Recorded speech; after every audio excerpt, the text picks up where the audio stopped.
Kriti Kamala Shane Bhajatara Charana Deko Shantamone Premonayani Aparupa Priya Darshana Aparupa Priya Darshana.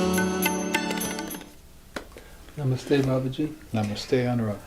This is part 2 of our interview, and thanks again for meeting with us like this.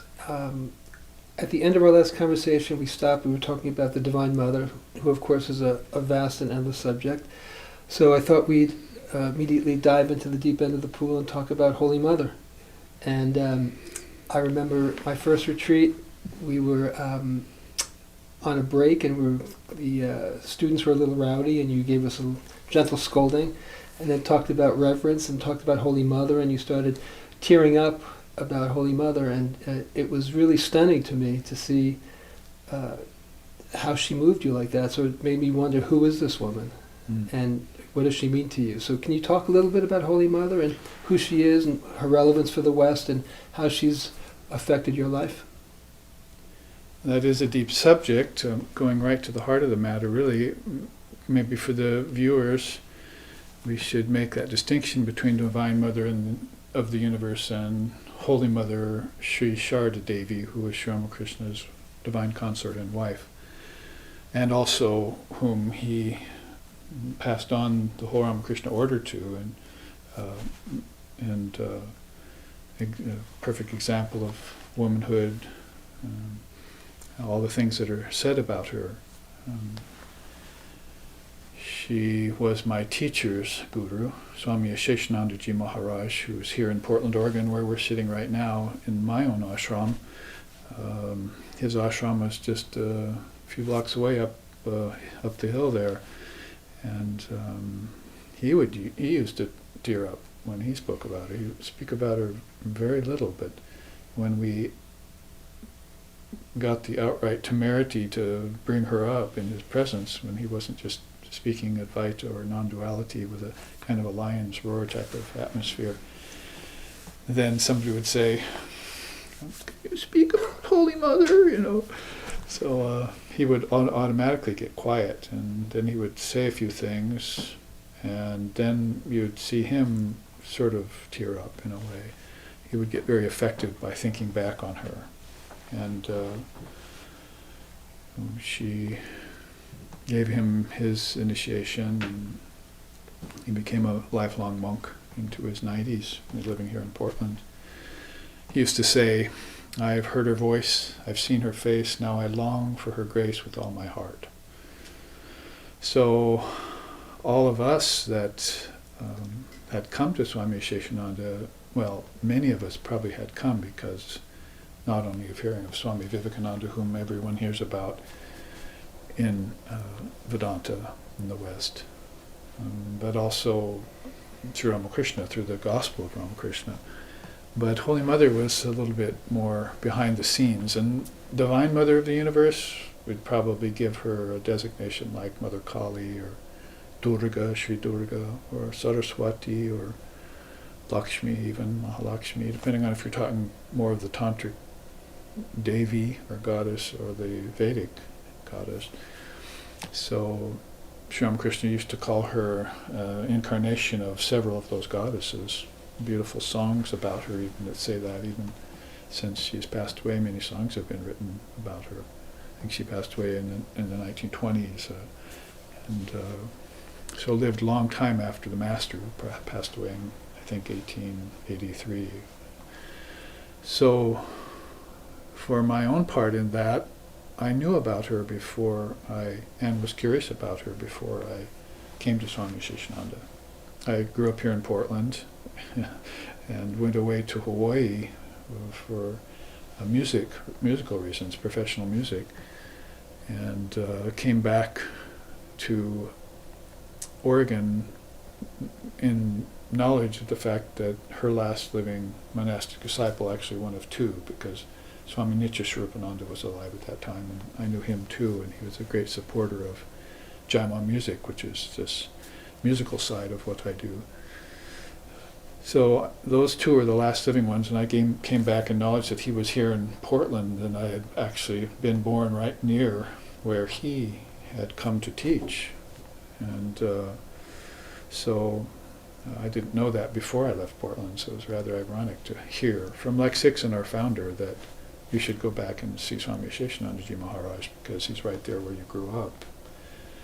And up to that time in my 20s, I'd only just found out about Ramakrishna, read the gospel, and called him my guru without any formal initiation or meeting a Swami of the order even.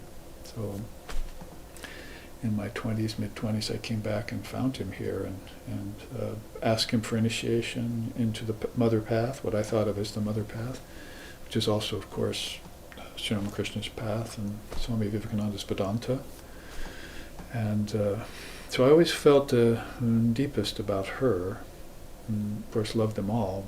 Eventually, SRV, Sharda, Ramakrishna, Vivekananda, was the Association of the West, which Lex Hixon and a number of us hand-picked disciples of Ramakrishna, both older and younger at the time. Some of the older, old-school Vedantas and some of the younger, up-and-coming Vedantas, like my wife and a few other of his Swami Aseshananda's students became the founders of that organization, and they're now running it after some 20 years. So I know I'm sort of talking around the real deep emotional devotional feeling I get about her, but at least with that as a sort of qualifier, I can say that to equate her with the Divine Mother of the Universe, that she is Kali, that she is Durga, that she is Saraswati, is quite an easy thing to do once you know about her life. Put her in the modern context of what they call the Kali Yuga, or this contemporary times, and you have all the more awe and admiration for her, because in another time it might have seemed more natural to see a divinity like that on earth, but not in this time. This time is very, very dense, dark time, obviously, and if you haven't found that out yet, then probably ought to study the Four Noble Truths of Lord Buddha and get on the stick with that, because this is the Kali Yuga you're in. This is the thickest, densest Maya that people are in right now, and they need a great soul like that, or great souls like these, to lead them up and out of it. Taking a guide or an ideal, Swami Vivekananda said, is absolutely necessary, particularly in this day and age. So she's always been my deepest ideal. Being a musician, as I mentioned early on, professional musician, and playing different kinds of music, like Indian music as well as Western classical, I found her as the aspect of Saraswati, the goddess of arts and learning. I was always into sound, and sound meant to me music, but it also meant to me lectures, discourses, wisdom. She's the goddess of the word, Vak Devi. So very easily for me to see her as Saraswati. Besides, her name, Sharda, or Shardamani, is a name for Saraswati. So her parents actually named her too, in that way. Sharda means spring and other things, but it also means Sara, it is a pool of wisdom. And Saraswati is a pool of wisdom. The Om is like an ocean of wisdom, the word. And out of that comes vibrations like intelligence. The first, as Swami Vivekananda said, the first thing out the door is intelligence from the word. It's streaming in particles. And if you can pick up on those particles, you can find yourself back to the source. So Mother guides all this process. It's her intelligence, Mother wisdom. That's the path of Shaktism in Vedanta, but you'll see in all other paths too that Vaishnavism has Sita and Radha, for instance, and Shaivism has Uma and Parvati, and so forth and so on. Even Ganesha, if you're following the path of Ganapacha, one of the 5 main sects in India, Ganesha stands at the feet of Durga, and as one of her pillars, as one of her guards. So there's a lot of things to get devotional and teary-eyed about when you begin speaking of her. What to speak of meditating on her? I remember in a letter you wrote to me once, you said, you can never get to know Mother, but even in the attempt to know her, you get purified in the process. That's one of Ram Prasad's beautiful songs, the Mhm. Bengali poet saint, whom Sri Ramakrishna was so enamored with. And I found those songs still being sung when I went to Calcutta my first time. I've been some dozen times since to India, but yeah, that's one of the songs you could even hear played on the streets up until even the 80s, 1980s when I was there. I heard that song being sung in the street. Try to fathom the Divine Mother of the Universe. Meditate upon her holy feet. You'll never be able to do it, to fathom her, that is. But the attempt will purify your mind. So, as if to say the pure mind is God. And both Sri Ramakrishna Paramahamsa and Lord Buddha said that. Pure mind is Buddha mind, pure mind is God, in Pali and in Bengali. So in English it translates very easily too. Chit Shuddhi, they call it, the purity of mind. As if mind and brain are different, you have to realize that first. Brain functions mainly just on the physical level, but mind functions on the subtle level, on causal level. Those are called the two other bodies of mankind, and they signify the U and M of the word Om. And they also are internal worlds, or the kingdoms of heaven within, if you would want to say it that way. Have you noticed any difference in quality meditating upon Holy Mother and meditating on Sri Ramakrishna? Are there? I know they're one and the same, but are there different ways that they can purify the mind? I think so. I mean, the devotee will take the ideal and render it into the most effective way of enlightenment for them. There's no doubt about that. It's like a thumbprint. It's a signature, a spiritual signature. That's why you select an ishtam, or chosen ideal in our path. Very important. In Christianity, it would be like you get to the Father through the Son. Here we're talking about getting to the Mother through the daughter, if you will, in the mother path. But whatever the case may be, when we used to ask that question, because it came up quite often, I mean, it's one of the maybe small difficulties of having more than one ishtam. I mean, many people are confused by the different gods and goddesses. They might even go menu tasting with religions and guru fadding with spiritual teachers, faddism, and at the same time with the gods and goddesses, they have a hard time selecting. They might change it around each month. In Zen, that's called wild fox Zen. You don't want to. You want a one taste bowl. You don't want a many tastes. Right. Dig one deep well, as we say in our traditions. Anyway, along those lines, we've asked before our teachers, our gurus, should meditate on Sri Ramakrishna, Holy Mother. They'd often say, choose one, and realize that they're both the same. In the end, there's no real difference. But you'll find the one that appeals to you most and will bring you through that porthole, out of ignorance into living wisdom. And I mean, Sri Ramakrishna was so devoted to Mother Kali, it's hard to see him other than feminine, in a sense. He has a beard and so forth. I mean, his pictures, even his breasts are even rather enlarged. You see, like maybe that's that half man, half woman ideal that's in the Hindu tradition. And why the gods and goddesses, sometimes you can't tell their gender apart. One, they look half feminine, half male, or vice versa.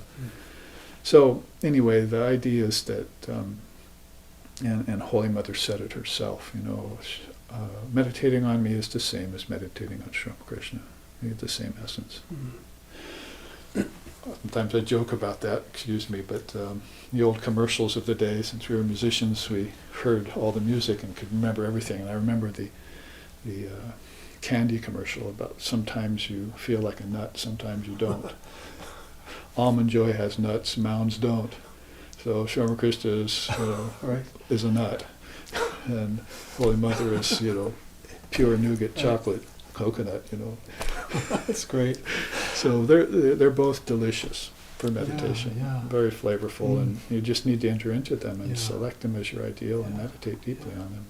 Same with Swami Vivekananda, I must say, although whereas Holy Mother and Sri Ramakrishna are more tantric, you might say, divine couple-ish. Swami Vivekananda was a solo sannyasin monk who brought the Vedanta here, and not Tantra, although he was very tantric makeup himself.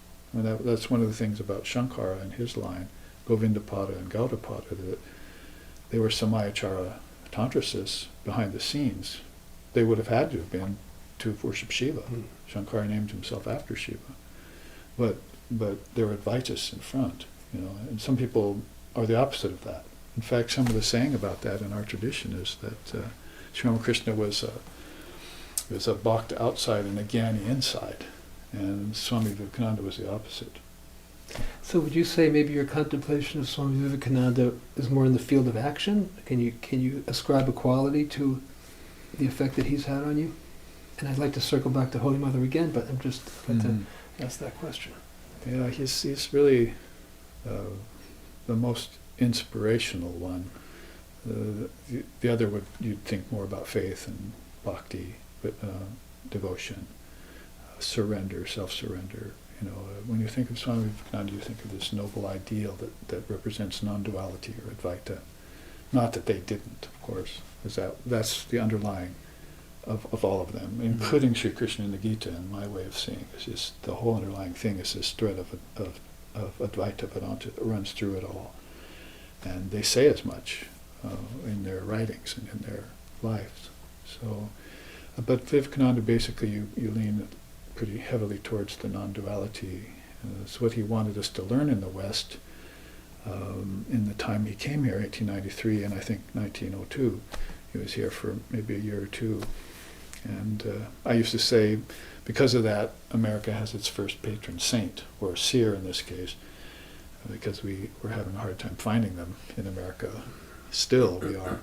So Vivekananda fills that for us. And since we are intellectual, pretty heavily materialistic at the same time, and seeking after pleasure rather than wisdom quite often, generally speaking, then we need a soul like that to come amongst us and steer us back toward the divine essence inside of us, a source, if you will.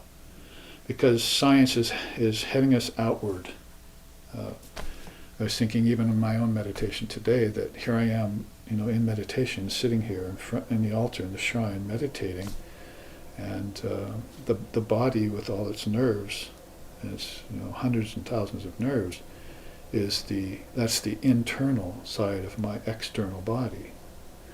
And that's what science is doing with the atom and so forth. They're taking what's inside the external form and studying that. But nobody's going to the inside of the inside. Like you go to the mind and there's its thoughts, and you go to the thoughts and there's its intelligence. If you want to put that in terms of bhakti, Sri Ramakrishna used to say it good, there's the body, then there's the bones, and then there's the marrow of the bones. He's talking about external bhakti, internal bhakti, and the essence, prema bhakti. The marrow would be the internal essence. So those are just mentions aside along that same line.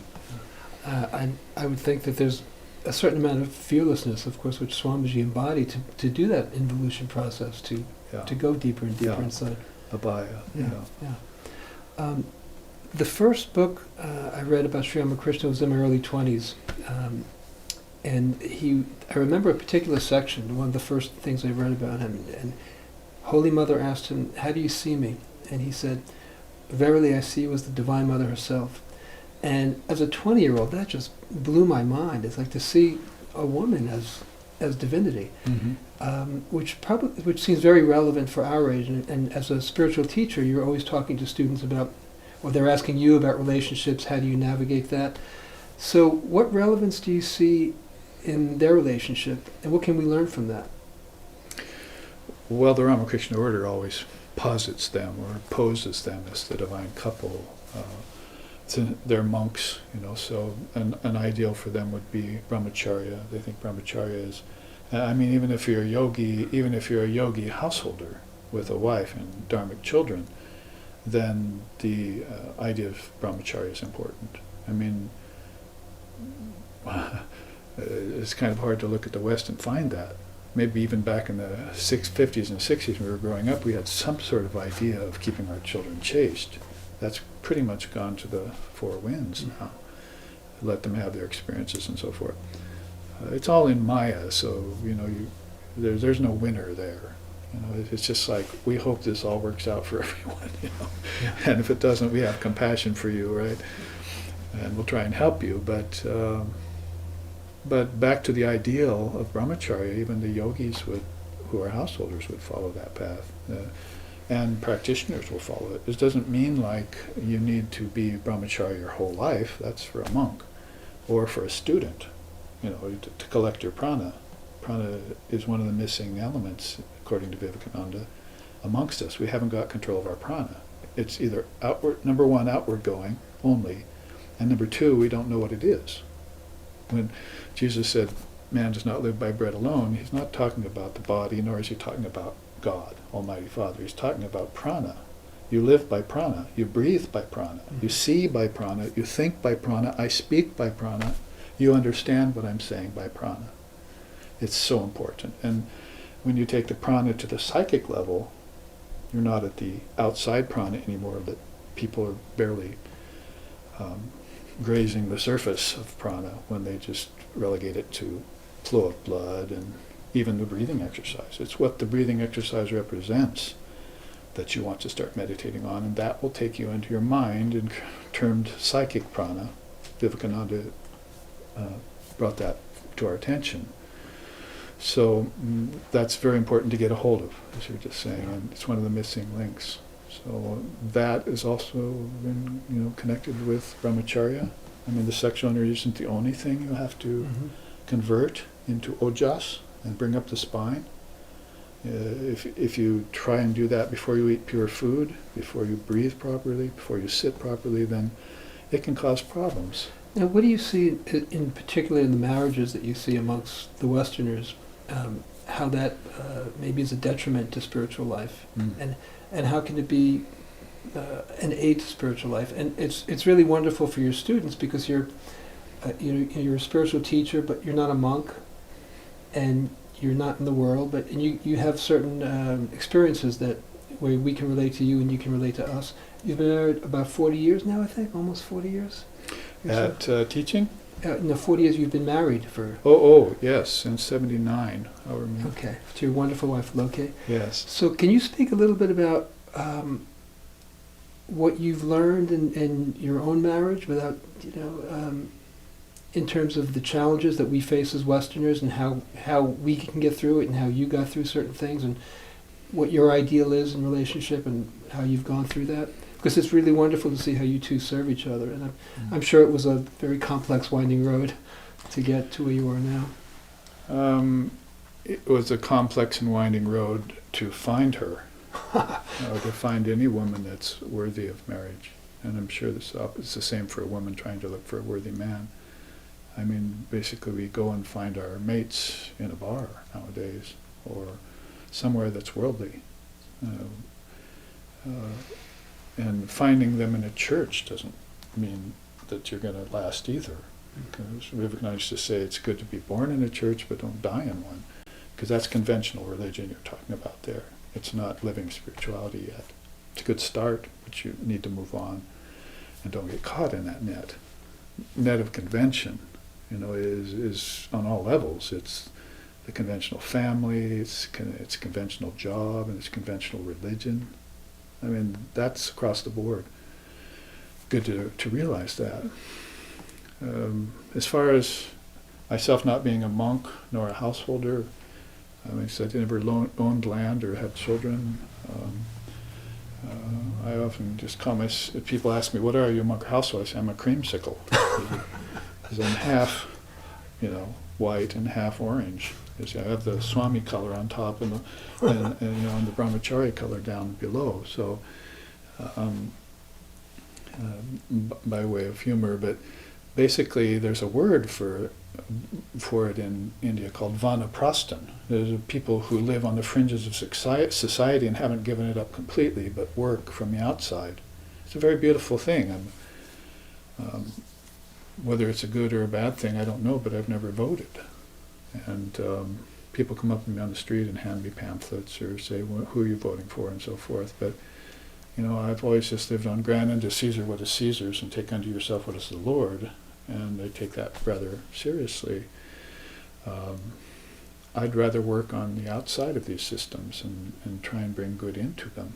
It's always been the way that I've been most effective. Mm-hmm. And like I say, it's all Mayic, so there's really, you're laboring under a delusion if you think you can make any real change at all. You know, I mean, the world is change. Maya is change, and you're trying to change the mistress of change. It's not going to work. She's always got you. She's always steps ahead of you. I like what Ramakrishna says, never study Maya up close, draw back and observe it from a distance. I think that's a beautiful way of saying it. Detachment. If renunciation isn't quite your cup of tea, then detach from the situation. And that means also from the worst possible problem right now in the West, emotionalism. You see, shobha. You want ashobha in Sanskrit. You want to be non-emotional. Doesn't mean callous or without love or any of those interpretations it might get from people who don't have deep understanding. It just means peace of mind, basically. You get back deeper. Well, anyway, all of that applies to the divine couple, if you can find them. If you can find her or him, you know, you may have to go through a few experiences. It's, you know, dating. I mean, that happens too in spiritual life. You date gurus, as it were. You find there's a little bit of that allowed, unless you're very fortunate and you just come into life and you just pick up the thread of your yoga, as Krishna says, and the guru is standing right there and the path is right there and you follow the thread of your yoga. That's very beautiful. I've seen people who've done that. Just everything is just waiting for them to continue on. Other people have this long period of waiting or casting about. But when you finally do find that right partner, dharmic partner, then it's very natural and very assured that you'll make spiritual progress together. Sri Ramakrishna Paramhamsa used to say, if the wife and husband agree religiously, then much progress can be made. But if they're on different paths, then it's quite likely that they're not going to agree and they won't last. Mm-hmm. And of course, we're seeing that all the time in the West. Among those who are religious or spiritually minded, there are many who aren't. Those are the difference between dharma and adharma. Then has to be brought in. And what are we doing as a culture that's truly good for everyone? Like Krishna says, loka sangraha. I don't have anything to attain. I'm just here for the betterment of the worlds. The worlds mean people, basically, because people's minds have manufactured the worlds. You know, it's sankalpa that's going on there, by desire, even at a high level like the Trinity, Brahma, Vishnu, and Shiva. So in that case, it's just, is the desire dark and base? Is it very restless? Or is it sattvic, balanced? You know, is it controlled? So if you find a woman or a man that their passions are controlled and they're interested in deeper things, then you can be pretty sure that you'll make spiritual progress. And in America and in the Kali Yuga, as we were just talking about right now, it's very rare to find it. You have to put yourself in the atmosphere of people who are seeking. You can't go to a bar, or to, like I say, maybe even to a church, although that might definitely be a better place, or on the streets, or at a party, you know, where people obviously are exercising their desires. They're trying to fulfill something that will never be fulfilled. My teacher used to say, give a lecture every year, once a year, satiation never comes. And in that lecture he would say, the West is following the Bhoga Marga, path of enjoyment. That will not lead you anywhere. You must follow the Jnana Marga, the path of wisdom. So if you learn that objects won't satisfy you because they're empty of substance. They came out of your own mind, for one thing, so they're just projections. And on the other hand, if you learn that they're unable to satisfy your desires, they get stolen, they decay, they get lost, you get bored with them. There are many reasons why the object won't fulfill you. I suppose one of the great transformations in the relationship is not wanting to get something from that object, but rather than transforming that into service. No, that's beautiful, yeah. The path of action is also being misused. It's not just a path of devotion and love and those things that are being misunderstood, but if you could bring in that element of action, Mm-hmm. you'd have a sort of key there, because your selfishness would disappear and selflessness would come forward in you, and people would like that. See, you have to make yourself presentable to a potential mate. We call that Shiva and Shakti relationship in Tantra.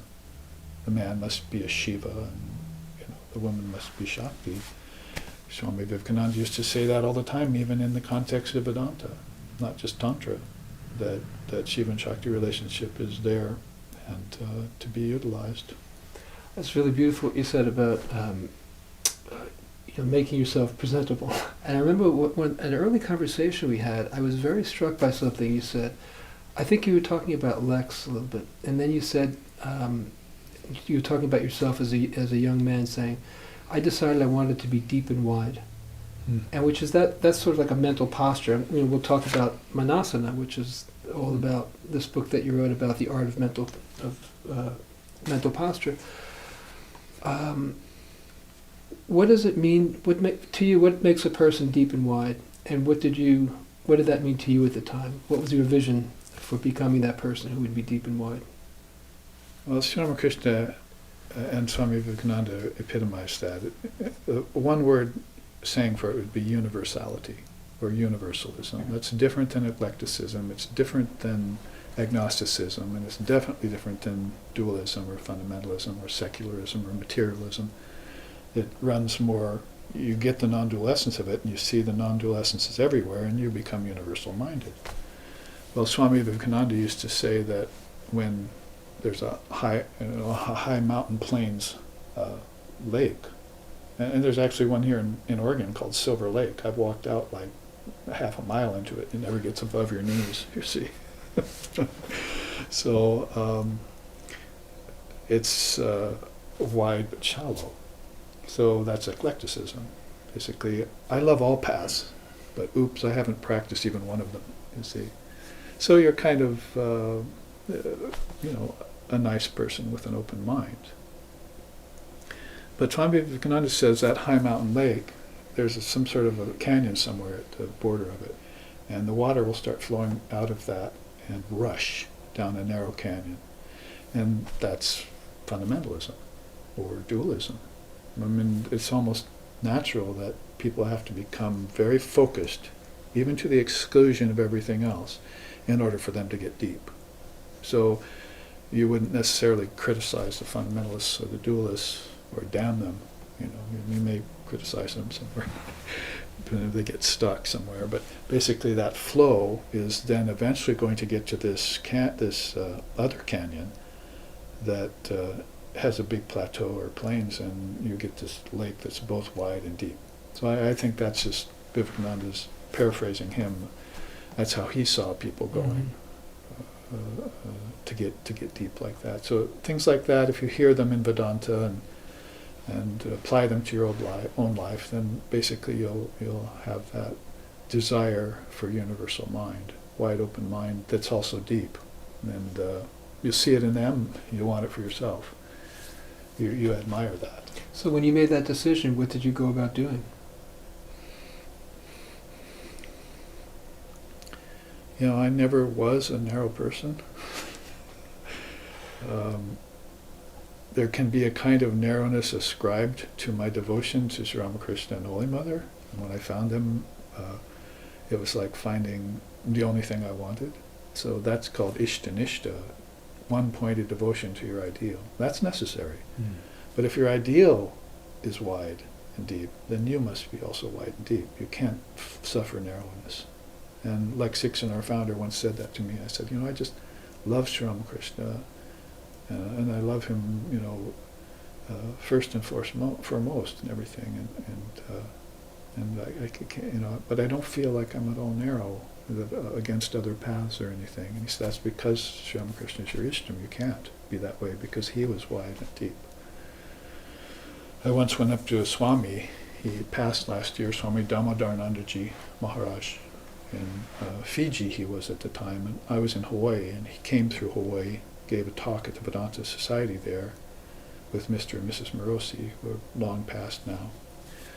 who were running the center, sub-center it was, and he invited me to go to Fiji. So I went there twice to see him. And one time I arrived there, and I remember saying in his ashram, saying to him, "Now everywhere I go around the world," because I had been touring with Jaima Music, which is this ensemble, sacred arts ensemble I called it, with an Indian dancer and tabla player, and bhajans and stotrams to sing. It wasn't so kirtan based as they are nowadays, but it was based in these classical religious musical pieces in India.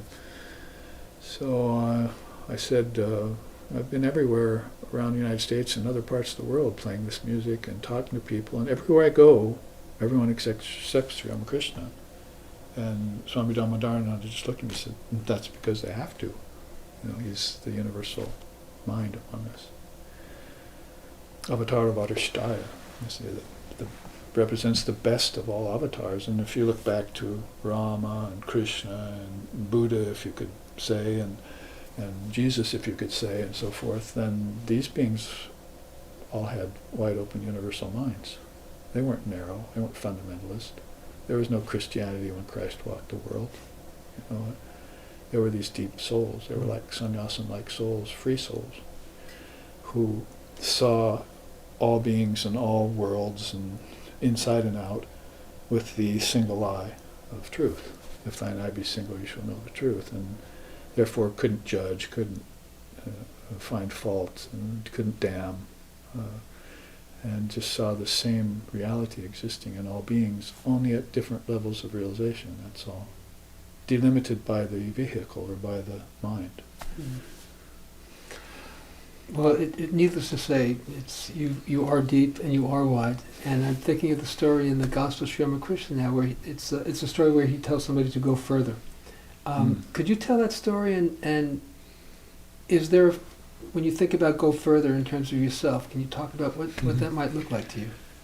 Yes, a man was a woodcutter, I think, and he went into the woods every day, and like in Jain faction, the Jains, they'll just take just what they need and no more, and they'll be very careful not to kill anything. Well, of course, the woodsman's going to kill trees, but so Jain wouldn't be doing that. But in Jain-like fashion, a man went into the forest, took a few branches maybe and some wood, cut some things, went and sold it in the marketplace every day. So one day he was there, and behind this big tree he was about to cut branches off of, let's say, this wise man just all of a sudden came forth and said, "Go forward," and walked away.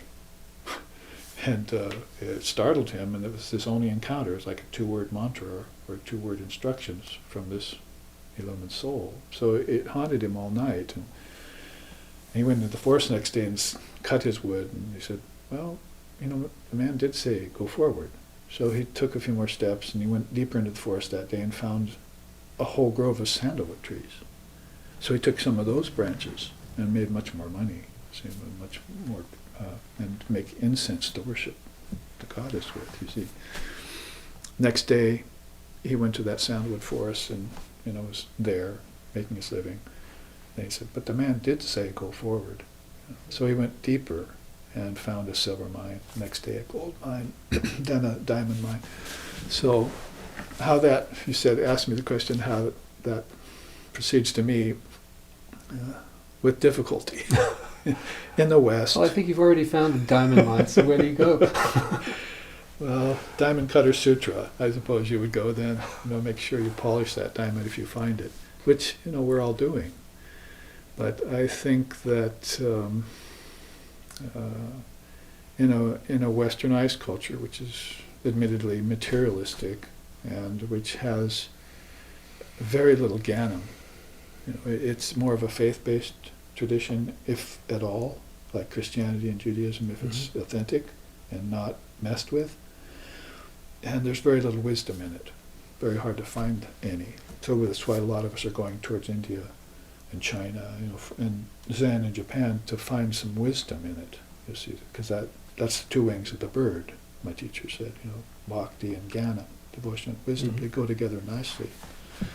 So inside of that context, then, I was having a difficult time, and when I was 20, 19 really, I found the Vedanta and Vivekananda and Ramakrishna, and found out that there was a word that the ancient seers, rishis in India they're called, had coined for everything that bothers you, everything that impedes you, everything that covers your vision, Maya, the queen of all four-letter words, if you get my gist. So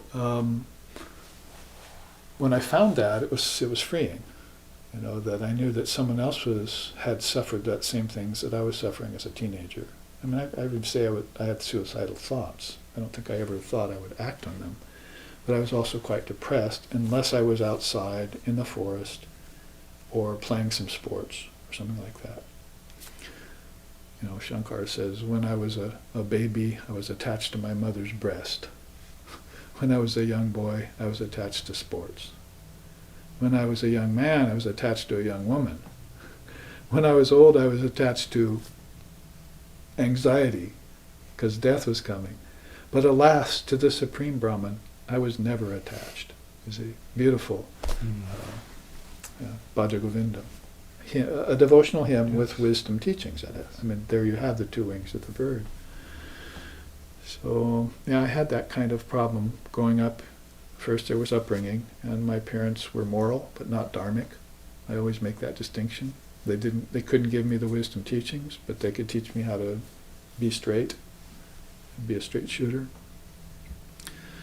And then I had society all around me. I had a school that was not teaching anything but secularism, and some of that questionable, whether it would benefit me in my life. I had politics and business, which we always had to deal with, and the hypocrisy of that. I had the military on my tail, wanting to draft me to commit acts I didn't want to do because I was nonviolent. I mean, I can go on and on here, folks. Well, you mentioned a great phrase you used in our last talk is you said, I had to pay my debt to family and society. And so that's what you're talking about, right? Paying that debt. The 19 years of it. Yeah. And 20 found that thread of yoga. I mean, immediate vegetarian, which I couldn't do in my family, canned food and meat, immediately found the scriptures of India, the revealed scriptures of India, and started studying them at 20. Interested in yoga, began to correct my posture, worked on my breathing, and the yamas and niyamas, 5 of each in yoga, classic yoga, not hatha. And so all of that was what was waiting for me. And in that period, probably of interest to people and connected with our earlier conversation, I found 2 women, and both of them were not worthy for a lifetime relationship. Mm-hmm. One of them left me for my best friend. Classic, I could have written a pop song about it, you see. And one of them was older than I was and taught me some things, wisdom-wise, but wasn't herself in any shape to maintain a relationship. So I had all that to go through too, like most of us in the world today have gone through things like that. But the third woman I found was my wife for the last, since 1979, a person who was as good as gold and interested in the Dharma. In fact, I met her at a Zendo. When Lex and I, our founder Lex Dixon, we went there to the Diamond Zendo at the time with Eiken Roshi, was holding Zazen in Honolulu, so we were in Hawaii. And that's, I think, the first time I saw my wife there. So my brother laughs and jokes to me, "Oh, you got your wife in a nunnery, a Zendo, You cheated," is the word. But no, that's just what I was saying. Go to a holy place and meet people there, and this will be very good for your forward-moving life. And it'll put Maya, it'll get thee behind me, is what Jesus said. Right. All those things that are Maya. It's not an incarnate devil with a pitchfork and a tail. That's superstition. What you want is those devilish things that you yourself have created, and you want them behind you. So get them behind you. Like my depression when I was a teenager, and and my difficulties with society and military and all that. Get those behind you and set your foot forward. Lord Buddha used to say, best thing is to live alone. He would say that, being a monk and so forth, or an arhat. But if you can't do that, then find a worthy person and live with them in peace. And basically, that's from the Dhammapada. So, good advice. And I think Christ said something the same, like, it's better to marry than to burn. So if you have desires, then you should work those out. But you cannot work desires out in an adharmic atmosphere. The people don't understand that. You have to take it into a dharmic atmosphere, and then they will get worked out. There is a way of satisfying desires, but the greater percentage of people do not know about the Dharma. As a spiritual teacher now, if you had your 16-year-old self with his depression and suicidal thoughts in front of you right now, what would you tell him? I'd say in about 4 years you'll find the truth, and if you practice it for about 20, you'll never know what depression is ever again, and you'll never be bored. And I can attest to that, since I'm in my mid-20s, I left all that behind and I never felt it again. And it's not a boast, it's just a fact. And people can attest to that, my students. And peace of mind is what you need first and foremost. That's actually Holy Mother's saying. She said, you need peace of mind first and foremost. Because you can't gain anything of value and of long-lasting nature if you don't have peace of mind, because you won't be able to hold it. So that would be contentment, which is beyond happiness. Contentment would be the next plateau after happiness. And then after contentment would be peace of mind, and then the peace that passeth all understanding. So I would say that's probably a good short version of an explanation for that. And say, moving ahead 7 years, your 23-year-old self, he's already got some illumination, still needs to go further. What would you say to him at that age? Good questions, Anurag. Making me think even. What I tell my students nowadays, give it 5 years, and if at that time it doesn't work, come to me and tell me about it.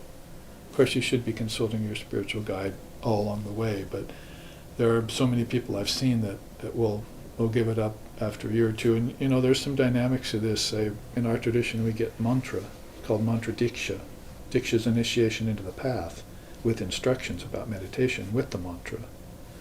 In Ramakrishna order, it's both with form and beyond form. It's not one or the other, which is a very good advantage for a country like this. So what you want to do then is have a teacher, and I heard Kali Rinpoche tell us this in the Tibet tradition, and my own Tibetan teacher, the Karmapa, and Junggang Khantrul Rinpoche, because this is the thrice blessed day after tomorrow. We're sitting here 2 days before the Buddha's birthday. We'll be giving a teaching on Tibetan Buddhism, and I just finished a series on Zen. This is all India to me. I don't consider Buddhism its own religion. This is an Indian religion. It went to Japan and China and so forth, but you can't take India out of Buddhism. He was a Buddhist. He was an Indian man. So I would say that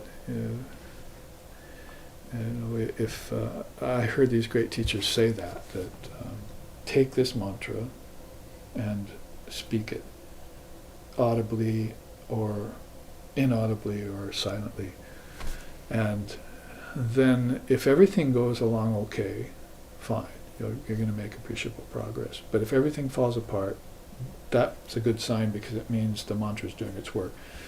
People think that maybe they get a mantra or something and it's all going to be bliss and love and light. But they have these karmas and samskaras back inside of them. And these will be brought to the surface with something as powerful as the mantra. You don't want those things to come to the surface in a bad marriage, or a marriage that's trying to be good, or in a family that's adharmic. And this is what's happening to people, or in the military or somewhere else, out there. You have these karmas come to the surface all of a sudden, usually by some challenge or some trial or some war you're in, or some horrible thing that you have to deal with. That's not the time to deal with them. So the mantra will bring it up right there in the atmosphere of holy company, sadhu, satsanga. It's one of the 4 great sentinels, according to Lord Vashishta. So if that's the case, then these people have given up the path after 2 or 3 years, like my 23-year-old self, if I had have said, well, that's enough, I can't take any more. But my guru had have been there and said, no, keep going. This is what happens. The mantra brings up, is scrubbing bubbles for the mind that brings up these impurities in the right atmosphere so you can pop those bubbles and scour that. See, and then all of a sudden the sailing gets better. You know what I mean? Mm-hmm. Sailor puts out, hits a storm 5 miles offshore, has to bail for his life, take down the sail and everything. That's that early period. But then he manages to get through that, clear skies come, he puts the compass and the rudder on automatic, trims the sail, sits back with a pipe and watches the stars. This Ramakrishna's another one of his stories. And he's really describing that period of difficulty that will happen when you take up a mantra and a serious practice. You have to get that purification period accomplished and not give up in the interim. So that's what I would have told your 23-year-old self. If you'll indulge me one more time, your 30-year-old self, what does Babaji tell him? 30-year-old self is singing bhajans and going around the world sharing these wisdoms, cutting myself in the image of a spiritual teacher. Had always had a lot to say, didn't know how to say it, was always very quiet when I was young. But it then comes the time to express it. And at that point I would say, be careful of the spiritual ego. I'd probably say that to others because I didn't ever feel like it was a threat to me. I always had self-surrender to my ideal and devotion to them, and the knowledge that although I was gaining great ground in the path of Kali Yoga, that I still knew nothing. There's just too much to know. But again, if you try and know it all, then it purifies the mind. It's that song you were just quoting of Ramprasad. You must attempt to do this and give it your best and your all, and then be satisfied with the little tiny bit that gets condensed that is your own wisdom. It's like meditation and samadhi. Spiritual experiences. I mean, people are putting those in brochures now, like, oh, I've had Nirvikalpa Samadhi. I think it's ridiculous. My students, some of them early have come up and said, oh, I've already had that Samadhi. I said, no, you haven't. You're my student now, and I'm telling you, you have not had that Samadhi. You would not be writing brochures if you had. Just study Sri Ramakrishna's life. He wasn't putting out brochures. He wasn't even writing spiritual books. He was in another state altogether. Mother Kali had taken over. So basically one needs to be very careful about the spiritual ego and its insinuations and just move on with humility. And but with it's a strange combination of humility and forthrightness. You can't have false humility either. Swami Vivekananda used to criticize that about people. Oh, you're saying I can't do it, or I'm nobody. If not you, who? If not now, when? He would say. So don't have false humility about it. That's as bad as pride. Right. Yeah, it's wonderful to see that humility come out when, particularly when at the summer retreat, you're just like a teenager with the other teenagers. I mean, it's remarkable the transition from spiritual teacher to kid in the river.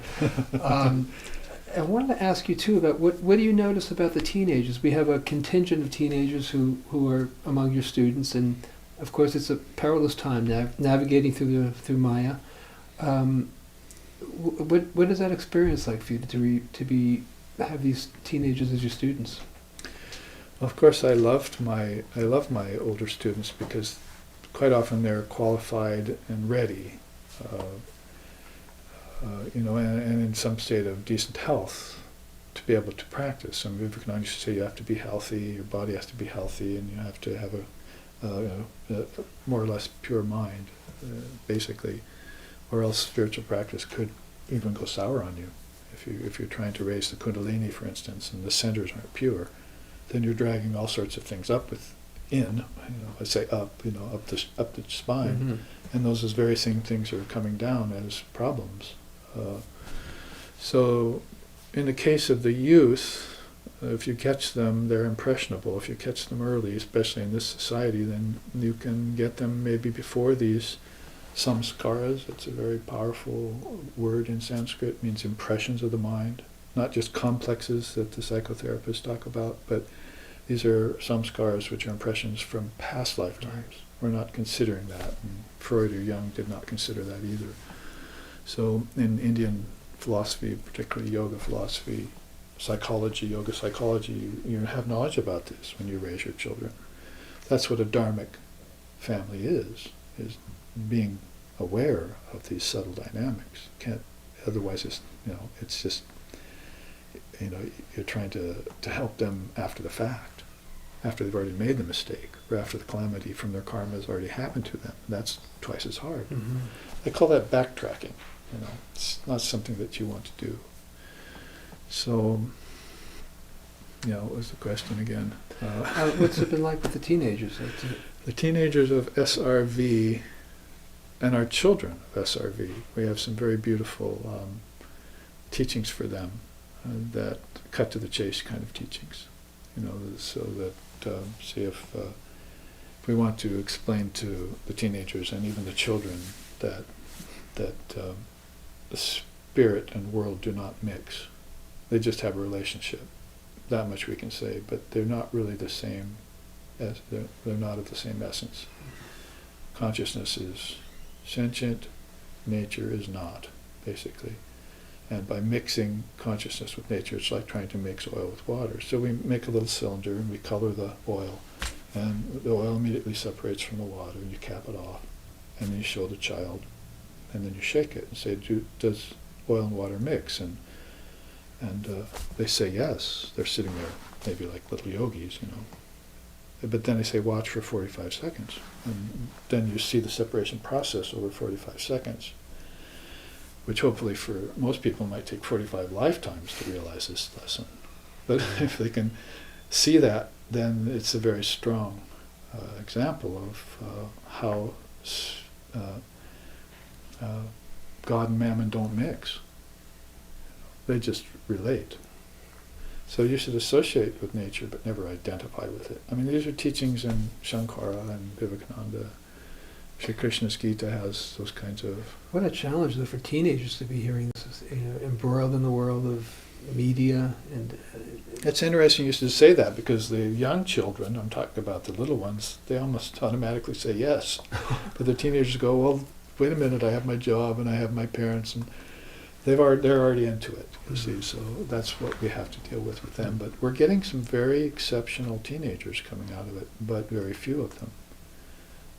The interviews like this, YouTube classes that we're putting out, and all the things that we're trying to do to spread the Dharma and expose it to the Western countries, and around the world too, for that matter, hopefully will draw more and more people to it. Because like I said, they're not getting either contentment or satisfaction of desires or peace of mind from any of the things they're doing. And they're quite often not even keeping their nose above water. They're falling back into suffering and into confusion and scattered mind, and this is why you've got all this problem with